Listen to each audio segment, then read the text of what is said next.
ಈ ಸಭೆಯಲ್ಲಿರುವ ಎಲ್ಲರಿಗೂ ಕೂಡ ನನ್ನ ನಮಸ್ಕಾರ ತಿಳಿಸ್ತೀನಿ. ದೊಡ್ಡವರು ತಾವೆಲ್ಲರೂ ಕೂಡ ಇಲ್ಲಿ ಬಂದಿದ್ದೀರಾ. ಮುಖ್ಯವಾಗಿ ನಾವು ಈ ಸಭೆಯಲ್ಲಿ just in front of you on the stage, we all had the privilege of honoring 20 karma yogis.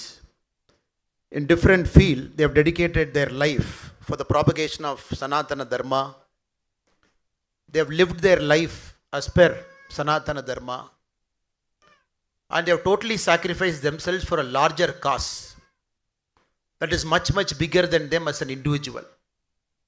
So I take this opportunity to deeply thank as well as say our best wishes for the longevity of all the 20 awardees who were in the stage and who just went there and they were sitting in their respective chairs.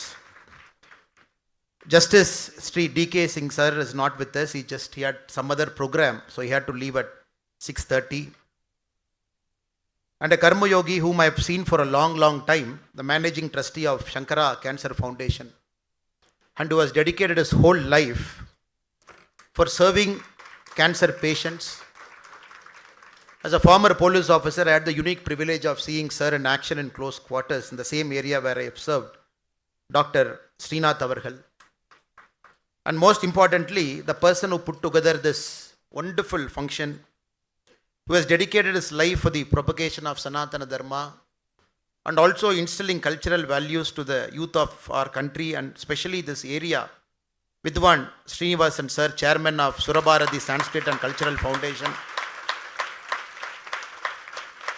renowned Carnatic musician, who honored the stage by his presence, Sri R.K. Padmanabha sir, Vidwan, who is also with us, former IAS officer and our former chief secretary of the state, and he was just about retiring. I joined the service, Dr. Ramaswamy sir, who is also with us. I take the opportunity to pay my respects to him, and the wonderful architect of this unique premise,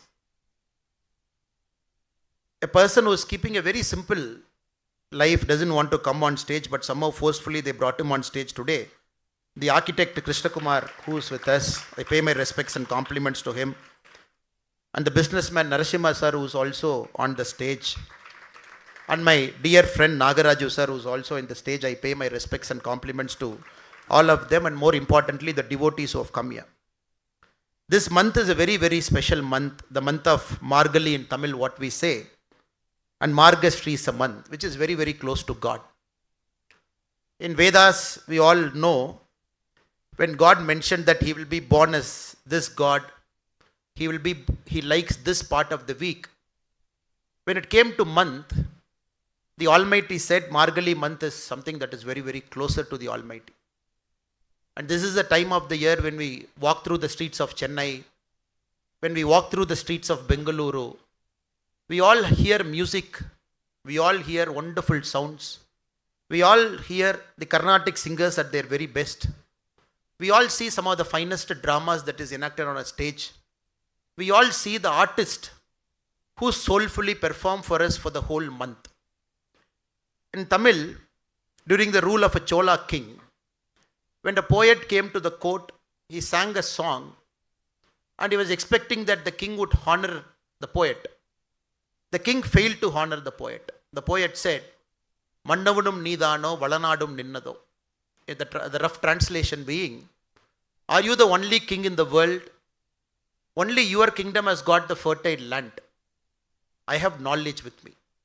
So all the Vidwans, all the scholars, ELSI, Nadagam, all the three forms of music and art, in the whole month of Margali, when they all perform, they don't expect any returns. They don't expect any vegumadi, what we call sambattu. They don't expect any money. All they want is people turning up, sitting and cheering for them. That is the only blessing they expect. I only hope and pray the wonderful foundation which has taken Surabharati Sanskrit and Cultural Foundation, which is doing it for the last 20 years. And this yeoman service has entered the 21st year. And starting from today, for the next 30 days, we will see wonderful people coming here and performing in this stage. Some of the finest known names from across India. I only wish and pray that all of us find time, especially small children, our elders, and whatever work we do, come here by 6:30, 6 o'clock, be with this performers till about 9:30, 10, till the performance is on. Because it is very important for the Sanatana Dharma to continue to evolve, continue to stay here, continue to guide us. These performers who come on the stage should have that sense of appreciation so that it motivates them to go on and on. That is my only vision, prayer, that the inauguration that is happening today, for the next 30 days, we all will have the opportunity to see, listen and feel the music at its best, oratory at its best, drama at its best, yakshagana at its best, all the art forms at its best. Let us get the opportunity to do that. I was asking Vidwan Srinivasan sir what to speak. He said you should speak about Sanatana Dharma. We live in a part of the world, the Bharat, which is blessed for a long, long time. And people who are born here, or people who are not born even chose to come and live here, we all follow a certain dharma of life. It's a pulse of life. We call it a way of life.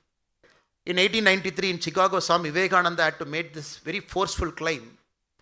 When he went for the World Parliament of Religions, when a lot of people from different religions, they spoke in front of him, everybody used a word called religion, religion and religion. And the 18th number in that stage was Swami Vivekananda, who had to go and speak. He mentioned, since everybody came before me, you mentioned religion, religion, religion, and your religion is better and your religion is best. Then I am also forced to call our way of life as religion. We all know till the Britishers came, we never ascribed Hinduism as a religion. We always ascribed Hinduism as a way of life. Because it pervades our life. Some of the honorary who was here, we honored him. 4:30 he gets up. The simple act of walking in the street. Simple act of plucking a flower. The simple act of doing that aradhana for the God. Before even the day starts, the simple act of dedication is a classic Sanatana Dharma in action. And we mentioned about Kannan, who during the time of Corona, hundreds of unclaimed bodies, he chose to go do the final rites for them as a son. And that simple act is a classic essence of Sanatana Dharma. And an IT engineer who decided to sacrifice his life, come and protect our cows, Gomata, and develop a big team, and the whole team is sitting here. That is a classic case of Sanatana Dharma. And we had seen scientists at their best. But whatever profession, they always looked at us as a seva. Some nuclear scientist was here, somebody who served Bell, somebody who served Air Force, installing radars for us. All those people, they chose to do their work as a seva. That is a classic Sanatana Dharma in action. And that is why Swami Vivekananda in 1893, he was forced to tell the whole world, since all of you call religion, then I have to say, I come from the mother of all religions. And he also went one step further to say, and since everybody using the word called religion, then my way of life, I am also using the word called religion, so that people better understand. So that is why a lot of people try to bracket the Hinduism into a sect, into a creed, into a follower-oriented philosophy. But anybody who is a practicing Hindu will know we are more than that. We don't belong to a sect, we are much more than that. We treat the whole world as one unit. We treat all human beings the same. We don't ascribe a caste or a creed or even a small linguistic differences we might have. The Britishers conveniently had administrative divisions. The Britishers conveniently classified caste into scheduled, into notified, into upper, into lower. So the last 200 years, there is a certain deviation in the pattern of our lives. Now all the 20 great people whom we honored on the stage and all the great people who are sitting in the stage, all of us are making that effort to rightfully tell the world what our way of life, what our Hinduism means. And we all know Mahabharata is such a big epic. In its classic form, Mahabharata is more than 100,000 verses. But if I take only the Jaya part of Mahabharata, which is about 8,800 verses, what many people mistakenly call Mahabharata, the battlefield where Sanjaya was trying to describe to King Dhritarashtra what is happening. If I take only that 8,800 verse, even in that 8,800 verse, if I take only the Bhishma Parva, if I take only that, even in that Bhishma Parva, if I take only from chapter 6 to chapter 13, even in that, I take only from verse 6 of chapter 6 to verse 37 of chapter 13, then we all know what Bharata Kanta is. I'm talking of an epic written 5,500 years back in its classic beauty, which describes Bharata Kanta, where Sanjaya keeps describing, because he had this divine vision that was gifted to him. He says this is a land. It describes the north and south. It describes the ocean. He goes in detail because he has to describe it from chapter 6 to chapter 16. He has to go for 10 chapters. He describes very deeply. This is a land which has got 220 kingdoms. And he mentions the name of the kingdoms, the kings. The Swamiji was mentioning, Sannidhanam Swamiji was mentioning about Kalinga. He mentions everything. Not only that, he goes one step further. He also mentions 80 mountain ranges, which is present across Bharat. Sanjaya goes again very deep into it. He mentions the 30 big lakes. He mentions the 30 big forests. He doesn't stop there. He goes still further. He mentions all the 300 pilgrim sites that we have. We are talking of an epic which is 5,500 years back in absolute pristine detail. From a lake to a mountain to a pilgrim center to the border, it fixes everything. Sanjaya in his divine version keeps talking. And for anybody in our country who is questioning whether Bharat as an entity is whole, or there is an artificial divide between north and south, east and west, or northeast, are we culturally the same, or genetically are we different? I only tell them, even the blind king was able to understand from Sanjaya what he was describing. Now a lot of politicians, even with their eyes on, they just have to understand this was always a classic Bharat and it will continue to be a Bharat. We might have minor differences in terms of our speaking ability or a language or the food habit or the custom, but this is Bharata Varsha, the Bharata Kante. Now, this is where we practice Sanatana Dharma more than any other part. Since I mentioned Kannanji, since I mentioned Corona, if you look at the world statistics, some of the advanced Western democracies had perfectly functioning health model. And we had a former chief secretary who's sitting in the stage. He knows it better than all of us. Perfectly functioning healthcare system. If you look at per 1 lakh people, which country had the highest death rate, we can directly equate that to some of the best so-called Western democracies, which had the healthcare model. Americans had one of the highest death rates for 1 lakh people. Some of the countries in Europe had the highest death rates. Countries like Italy, countries like Spain, which essentially the healthcare system collapsed. But they said when Corona started in 2020, Jan end, they said, oh, we are worried about India. The whole world is worried about India. WHO is worried about India. They made statements, such a big country, 140 crore population, which doesn't have the best healthcare model. I am wondering how many deaths India will have. People are calculating crore deaths, multiple crore deaths. But we had the lowest death in the world. Why? The question is why? And you must be very surprised when the lockdown of 30-40 days happened, when all of us were inside our home. Have you seen any dog dying in the street? We haven't seen a dog dying in the street. Have you seen even a squirrel dying? No. Have you seen a small bird that is dying in the street? No. Have you seen a pigeon, which we keep feeding in big cities? Have you seen a pigeon dying? No. Did we see a street cat or a dog dying? No. Because Sanatana Dharma was in classic action during Corona period. We took care of every single person. We took care of the animate and so-called inanimate things. Even the dog in the street, even the neighbor's cat, if they were not there. And people came out. That is the truest sense. And we have seen a lot of our neighbors behaving abnormally, within quotation, because that was the normal Sanatana Dharma in action. In this hurry-burry industrialist world, IT engineers to manufacturing, morning 8 o'clock packing, going to the office, coming back at 9 o'clock. So lot of us are lost our moral self. It is during COVID, many of us found what our true moral compass was. If we go back, and human beings, we tend to forget very easily. Now we have crossed COVID and 4 years, many of us have forgotten COVID. But if we take us back to 2021, we know that was a classic Sanatana Dharma in action. We cared about people, we gave food, we put a mask, we took that risk to go to a hospital, cook food in our home, go and serve in the queue, we served it. We did everything possible. Somebody like Mr. Kannan, COVID, body, there is a virus, nobody knows. Even the health workers were they were dying. But somebody bravely going there, 100 bodies, not one, not two, not three, hundreds of bodies trying to do the final rites. The point I'm trying to communicate here is, as long as we don't forget what binds us as human beings, as long as we are aware that there is a dharma, there is an underlying dharma that is above the so-called CRPC, so-called IPC, which there is, it's an unseen dharma which is binding all of us, which keeps a sense of righteousness.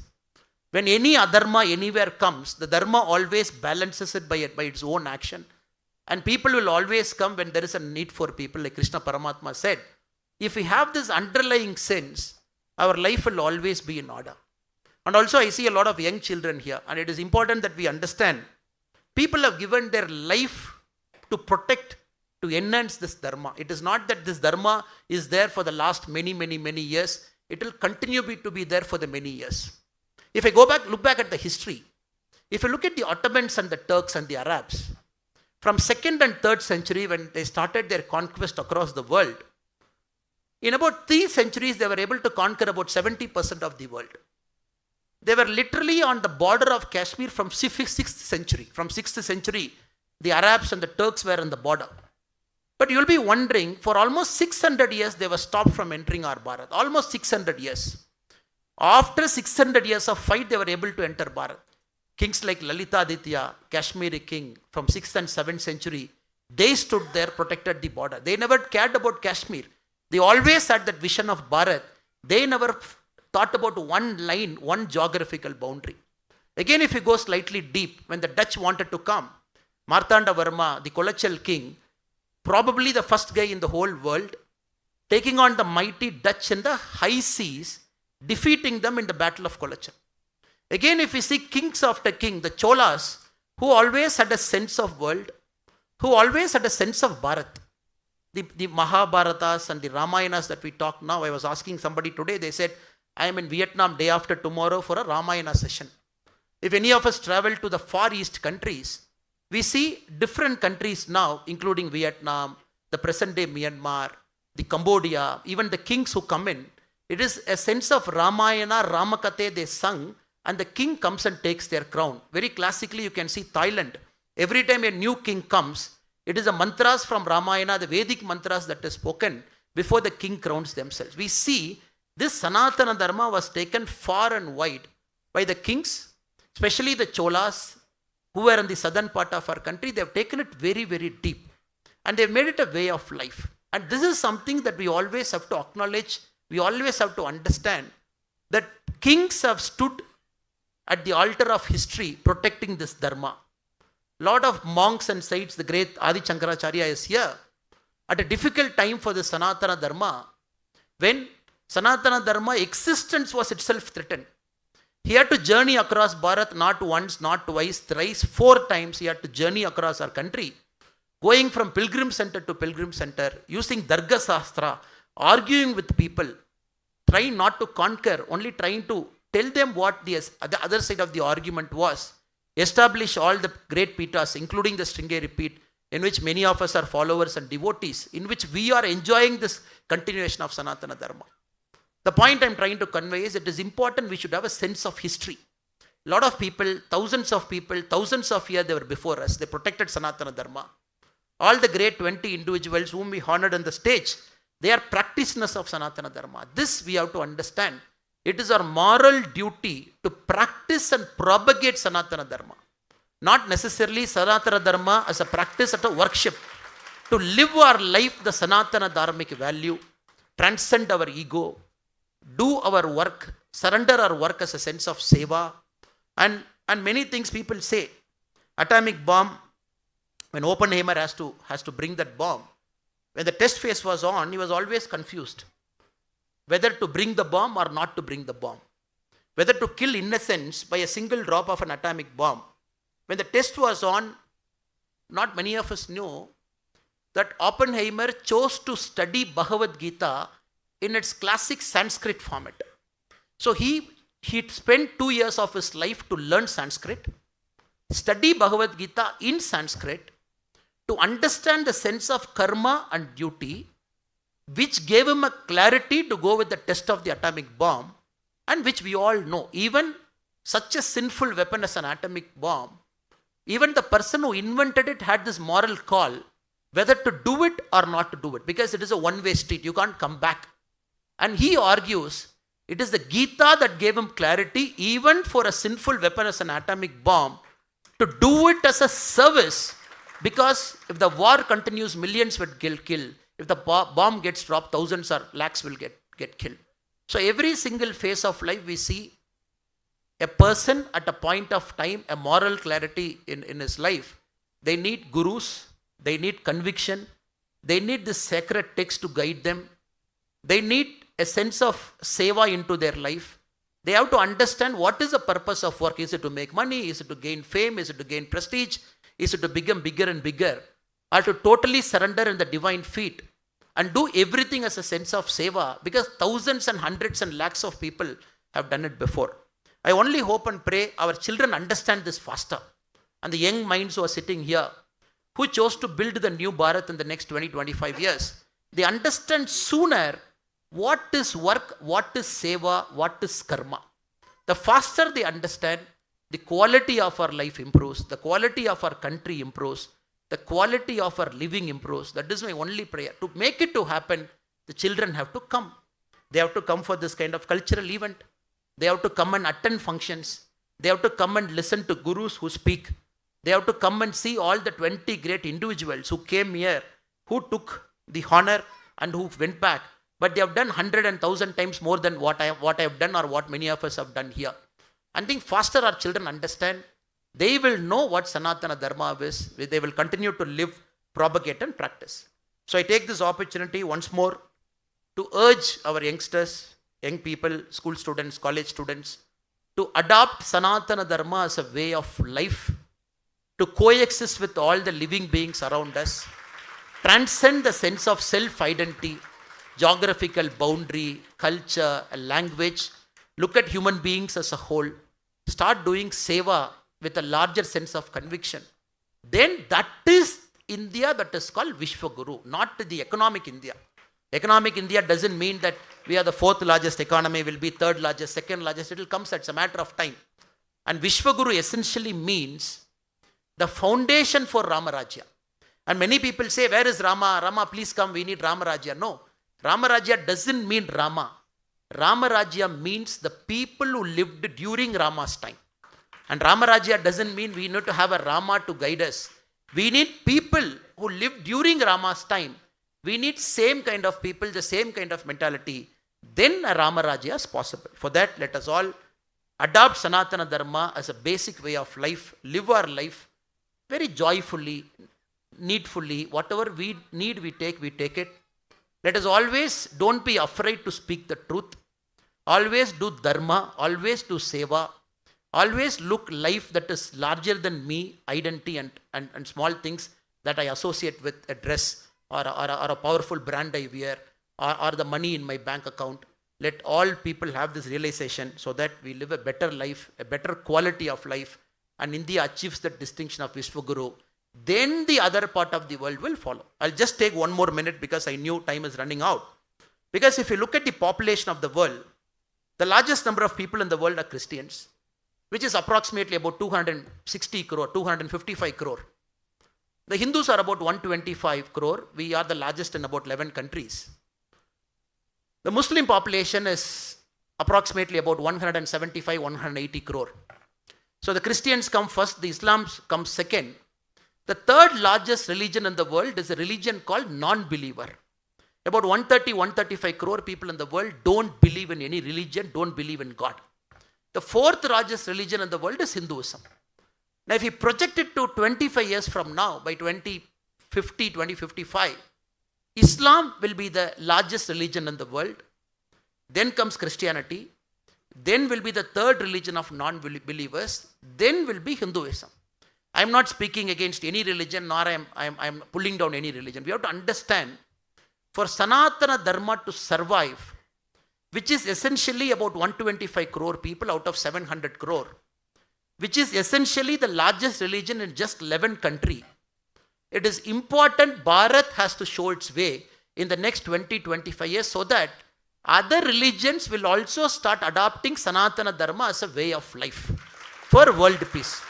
And that is the challenge for this generation. More than any other generation, the current generation's challenge in the next 20 years is to live a way of life that even a Christian or an Islam or even a non-believer will start adapting this into their life system.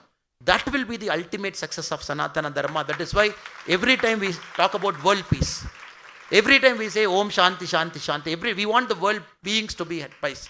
For that to happen, the Sanatana Dharma's essence has to enter into other religion. It is not a competition, not trying to conquer. It is trying to bring that essence into other religion.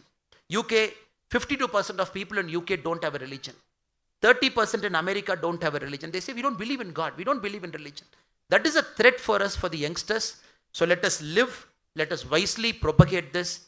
Let us speak more and more so that the essence keeps going across geographical boundary. Thank you so much for the great honor and opportunity. I once again take this unique opportunity to thank our Vidwan Srinivasan ji. When he was talking about his ordeal, that he was bedridden, he had to go to Sringeri, meet the Mahasannidhanam and Sannidhanam. I could see tears coming from his mother's eyes. His mother and father who were sitting in the front row, I could see tears coming from his mother's eyes, because it is every single mother, when they sacrifice a son or a daughter in the cause of Sanatana Dharma, then Sanatana Dharma prospers. So I take the opportunity to thank all the mothers here for willingly giving their sons and daughters to propagate the Sanatana Dharma. I think that is the greatest single blessing anybody can get. So mother and father both are here. I take this opportunity to thank them also. Jai Hind, Namaste.